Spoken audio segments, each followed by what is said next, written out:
देश दा स्वाद की जर्नी जो है काफी लंबी रही। ये आखिरी पड़ाव में इस सीजन के मैं जयपुर से निकल के बीकानेर की ओर जा रहा हूँ और यहाँ सांबर लेक के पास बैठा हूँ। सांबर लेक का ऐसा लगता है मेरा रिश्ता बड़ा पुराना है, क्योंकि ये राजस्थान का वो खारा पानी है जहाँ नमक बनता है।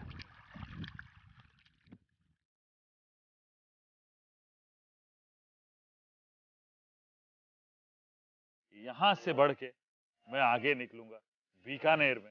बीकानेर इंतजार कर रहा है मेरा। देश दा स्वाद के सफर में मैंने अलग अलग स्वाद व्यंजन चखे।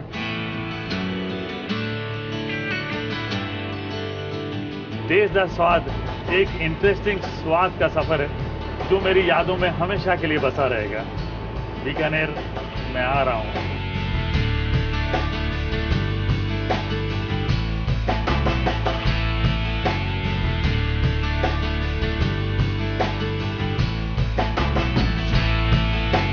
बीकानेर की सुबह सुबह की शुरुआत इतनी मीठी है पूछिए मत। मैं आ गया हूं छोटू मोटू जोशी जी की स्वीट शॉप में। यहाँ पे मीठा ही मीठा है, ये देखिए। बीकानेर मेरा लास्ट एपिसोड इस सीजन का देश दा स्वाद में, और ऐसी शुरुआत होगी बीकानेर में ये मैंने सोचा नहीं था। रसगुल्ले के खजाने से निकल के आके उनसे मिलते हैं जिन्होंने ये एम्पायर क्रिएट किया।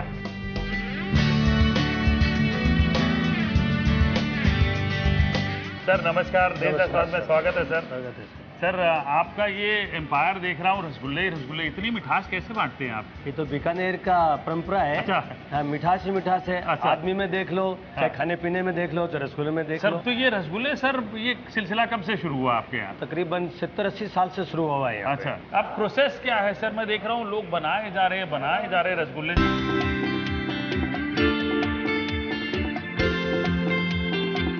सबसे पहले दूध को बॉईल किया जाता है। अच्छा। बॉईल करने के बाद में इस दूध को छेने के पानी से ही फाड़ा जाता है।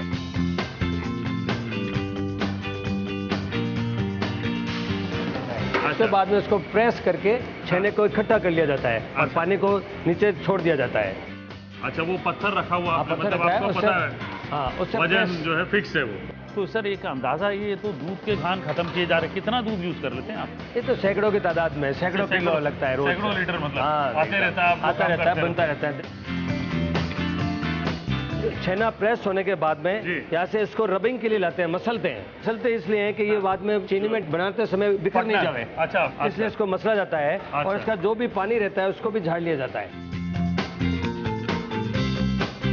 तो इससे मतलब दाने जो है वो बारीक हो जाते हैं। बिखरते नहीं है। अच्छा, फिर बिखरता नहीं है। है। तो ये मसलने के बाद ये रसगुल्ले बन जाएंगे। अब मैं भी बनाऊंगा।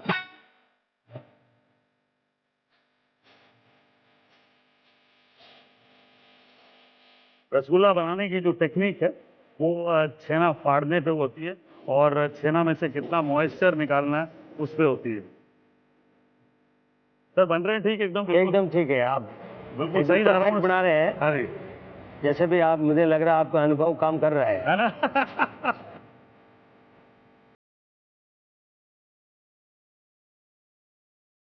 रसगुल्ले बनाने के बाद सीधे शुगर सिरप पे जाते हैं और वहां पकाते हैं काफी समय तक। उसके बाद रसगुल्ले तैयार।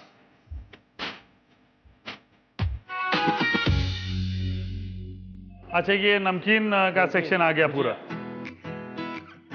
बीकानेर तो एक्चुअली ज्यादा लोग तो इसको जानते हैं। तो ये सर ये एक ही वैरायटी का बनाते हैं या और भी वैरायटी? अलग अलग तरीके का बनता है। हाँ। इसमें एक जैसे हम 3 नंबर बनाते हैं। अच्छा। एक जैसे मोटा भुजिया होता है। अच्छा। उसको कोई करोड़पति कहते हैं, कोई खोखा भुजिया बोलते हैं उसको। अच्छा। वो भी बनता है जो कम अच्छा। तेल का होता है। अच्छा। और भी कई तरह के भुजिया बनते हैं, पर ज्यादा भुजिया फेमस बीकानेरी सेव यही है। चलिए सर, अब पूरी भाजी खाते हैं। पूरी भाजी खाने चलते हैं। धीरे धीरे मेरे लिए चीजें आई जा रही हैं जो पारंपरिक है और बड़ी पुरानी है। भाई इतनी सारी चीजें आ गई, अब पूरी भाजी आनी बाकी है।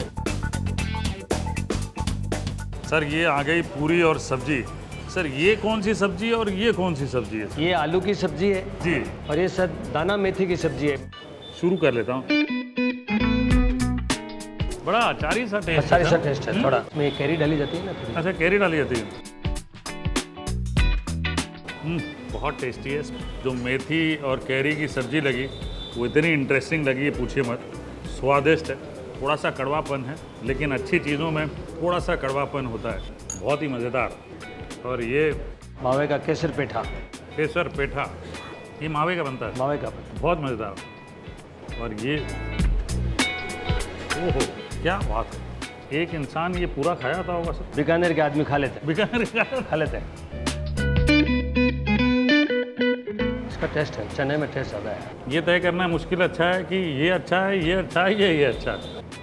मेरा जो पर्सनल फेवरेट है ये आटे वाला जो सत्तू है, ये बड़ा सही लगा मुझे। और ये क्या है सर? बालूशाही का पेठा है। अच्छा, बालूशाही का पेठा। हर एक मिठाई इतनी मज़ेदार है, पूछे मत।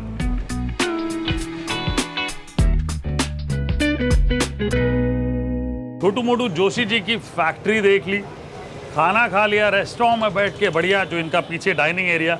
अब ये जो है मेन रिटेल शॉप है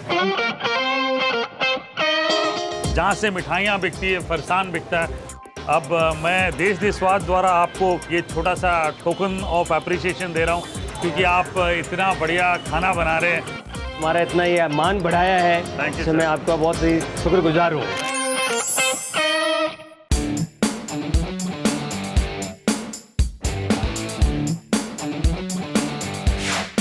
बीकानेर आए और बीका जी आपको ना दिखाऊं, ऐसा हो ही नहीं सकता। और यहाँ पे भाई चीज़ें ऑटोमाइज हो गई हैं।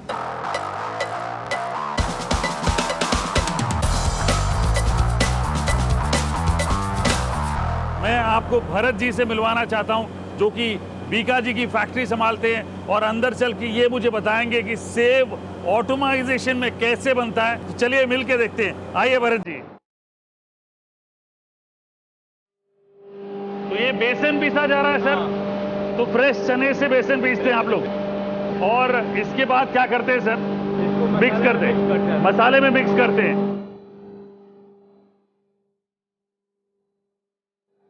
तो बेसन की मिक्सिंग हो रही है, आप देख रहे हैं, और उसमें हाउस स्पेशल मसाला जो है वो डाल के मिक्स करते हैं।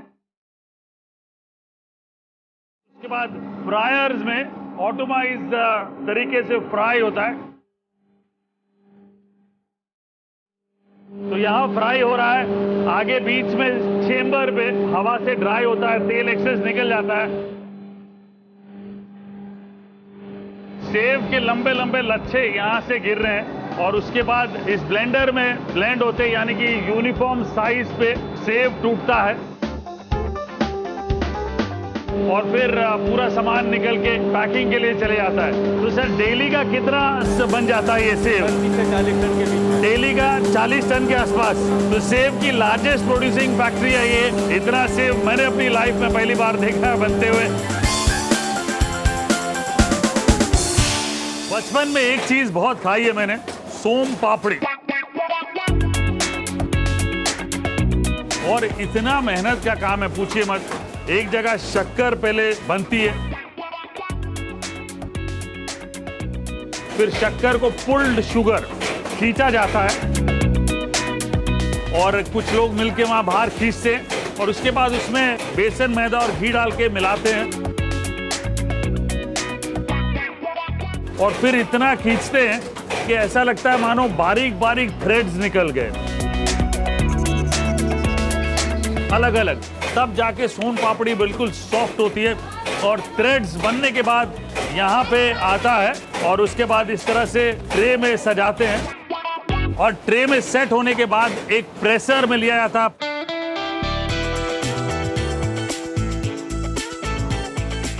प्रेस करने के बाद कटिंग करके यहाँ पे पैक किया जाता है।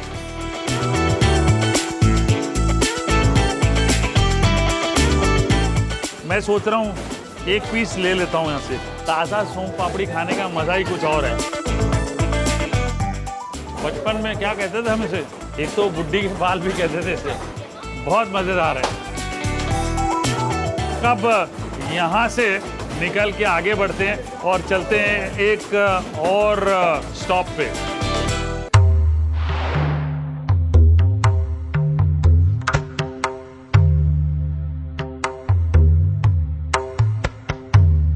मैं बीकानेर के रॉयल घराने में बैठा हूँ, भवन निवास में।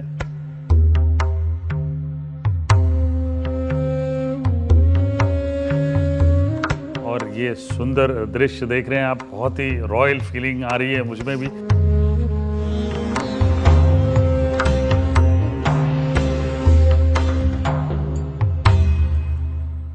देश दा स्वाद में आपका स्वागत है सर। नमस्कार। Thank you. बीकानेर के खाने की क्या खासियत रही है? देखिए, बीकानेर के लोग बहुत खाने पीने के शौकीन हैं जी। और यहाँ पर जो भी खाना होता है जी, वो सबसे पहले मिठाई और नमकीन से शुरू होता है। बहुत बढ़िया सर, आपने इतनी जानकारी दी। अब मेरे लिए मेरे ख्याल से एक शाही तस्तरी तैयार है ऊपर, जो मैं टेस्ट करना चाहूँगा। मैम नमस्कार, वेलकम टू देश दा स्वाद। तो आप ट्रेडिशनली अपने किचन में क्या बनाती है मैम? मैं आपसे जानना चाहता हूँ। हम लोगों के रोज के खाने में देसी खाना ज़्यादा जी। रहता है। जो राजस्थान का है उसमें बाजरी की रोटी, काकड़िए का सब्जी, अच्छा। छाछीता, प्याज की सब्जी, अच्छा। पंचमेल की सब्जी, जी। ये यहाँ का राजस्थान का मुख्य खाना जी। है। पर इसके अलावा रोज वैसे फुल्का साग खाने अच्छा। में आ जाता है। ये देखिए थाली आ गई, क्या बात है। कई सारी चीज़ें हैं। ये एक तो मुझे समझ में आ गई कि ये प्याज की सब्जी है। जी। तो और क्या क्या है मैम? खीरे की सब्जी, खीरे की सब्जी, काकड़िया का की साग, सब्जी, ये छाछीता है, दही अच्छा। को छौंका हुआ है इसमें प्याज अच्छा। डाल के, सत्तू, पंचमेल दाल, सालेड, बाजरी की रोटी, फुल्का, गुड़ और घी। अच्छा, तो ये खाया कैसे जाता है फिर यहाँ? गुड़ और घी? गुड़ फिर और घी शुरुआत- आप बाजरी की रोटी में ऊपर से डाल के मिक्स करके फिर सब्जियां मिक्स करके खाई जाती है। यहाँ अच्छा। पे बेसिकली चूर के खाते हैं। ये चूर दिया, क्या बात है। अब इसमें गुड़ डालो। आप गुड़ नहीं, पहले नहीं, इसमें आप ये सब्जी। सब्जी डालिए, दोनों काकड़िए की अच्छा, डालिए। और प्याज पहले काकड़िया की सब्जी। ये मेलन जैसा लग रहा है मुझे। मेलन फैमिली से ही है, हाँ? Melon It belongs family to the melon family.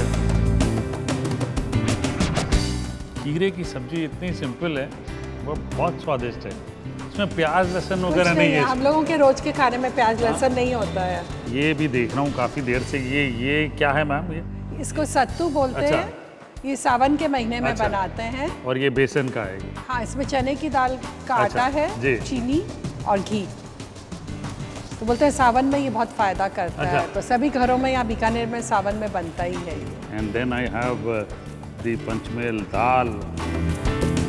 Wow. So now एक एक अब सब्जी। आप हाँ मिक्स करके खाइए। हिंदुस्तान की ये परंपरा रही है, लोग जितने मर्जी बड़े बन जाएं, खाते हाथों से ये, ताकि खाना फील हो और क्या खा रहे हैं उसकी फीलिंग हो, इंग्रेडिएंट्स की फीलिंग हो। मज़ा तभी आता है। और भी कई सारी चीज़ें हैं जो मेरी शाही थाली में पड़ी हुए हैं और खा के बढ़ेंगे हम आगे। अपने अगले फूड शॉप पे बहुत बढ़िया चीज़ कोई इंतज़ार कर रही है मेरी, लेकिन पहले कुछ समय यहाँ बिता लूँ। शाही टाइम, शाही खाना, शाही लोग, मज़ेदार।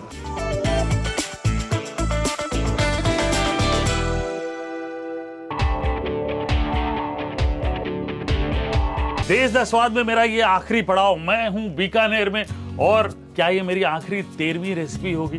भाई कोशिश तो करूंगा कि ये सिलसिला प्यार मोहब्बत का आगे बढ़ता रहे और मैं देश के व्यंजन और स्वाद आप तक पहुंचाता रहूं। लेकिन इस जर्नी में सबसे कमाल यही रहा कि भाई जो लोकल चीजें बनती है उनकी सारी टिप्स लो या इंग्रेडिएंट्स लो और अपनी डिश उनको पेश करो। जैसे कि बीकानेर में आया हूं तो बीकानेर दिमाग में आते ही सबसे पहले भुजिया सेव दिमाग में आता है और उसके बाद रसगुल्ले। तो मैंने सोचा क्यों ना रसगुल्ले की सब्जी बनाई जाए। गुलाब जामुन की सब्जी मैंने देखी थी, सुनी थी, लेकिन रसगुल्ले की सब्जी ये जो आज तरीके से मैं बना रहा हूँ ये शायद आपने पहले नहीं खाई होगी। सबसे पहले क्या करना है, ये बढ़िया मेरा जो इंडक्शन है और इसमें मैं डाल लेता हूँ तेल। मैं इसमें डालूंगा हींग और इसके साथ साथ जीरा और इन दोनों को अच्छी तरह से गरम कर लेते हैं। और अब मैं इसमें अदरक डाल देता हूं और अदरक के साथ साथ हरी मिर्चें और मैं करारी सब्जी बना रहा हूँ, क्योंकि जहाँ मैंने आज सुबह सुबह पूरी भाजी खाई थी, बढ़िया करारी थी सब्जी वो। ये लगभग 3 प्याज कटा हुआ, प्याज को हल्का सा भूनेंगे। अब इस समय पे मैं एक काम और करूँगा, थोड़ा सा बटर ले लेता हूँ। ये लीजिए, क्योंकि लोग बीकानेर में भी तेल घी खाने में घबराते नहीं है। ये लीजिए। अब इम्पोर्टेंट चीज़ है, मैंने रसगुल्ले कुछ क्रश कर लिए स्क्वीज करके, और ये मेरे पास कुछ और हैं।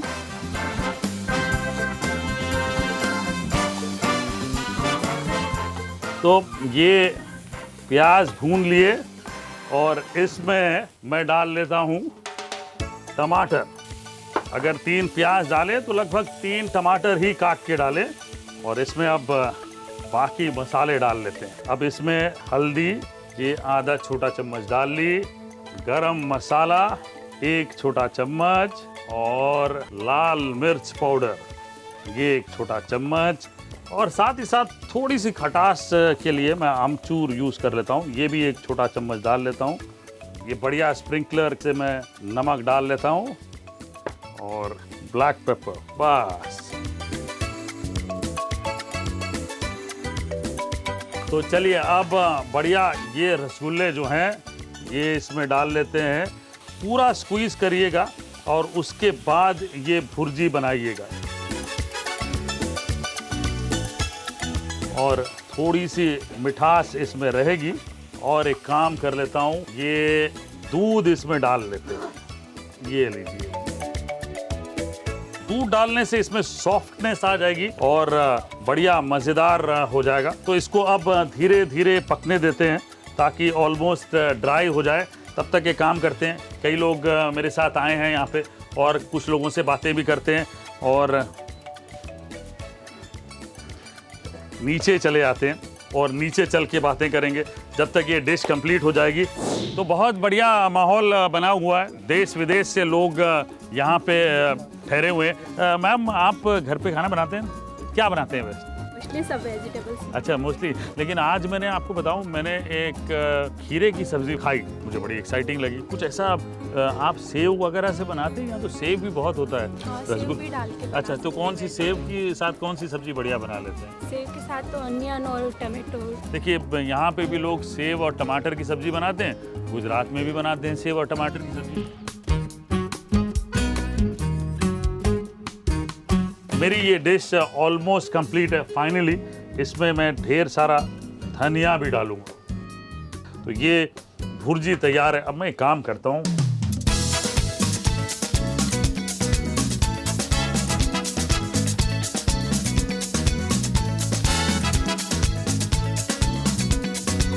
और फाइनली जो सबसे इम्पोर्टेंट चीज़ है वो मैं डाल लेता हूँ। टेस्ट जो है कंप्लीट तभी होगा जब ये इसमें करारापन आएगा। ये लीजिए,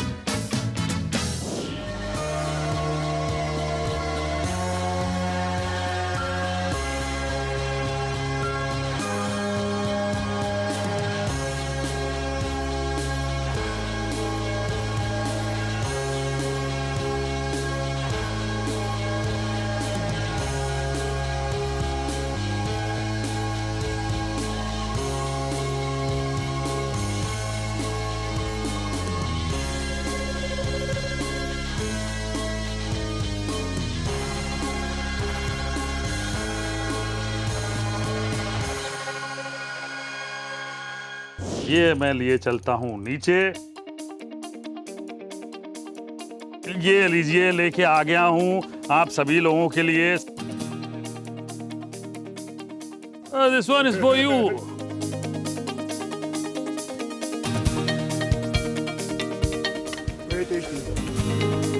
खाना हो गया शुरू इनका, और मेरा गाना बजाना हो जाए शुरू, क्योंकि एक सरप्राइज है आप लोगों के लिए और हम करेंगे कुछ कमाल। अब चलो भाई, शुरू हो जाओ।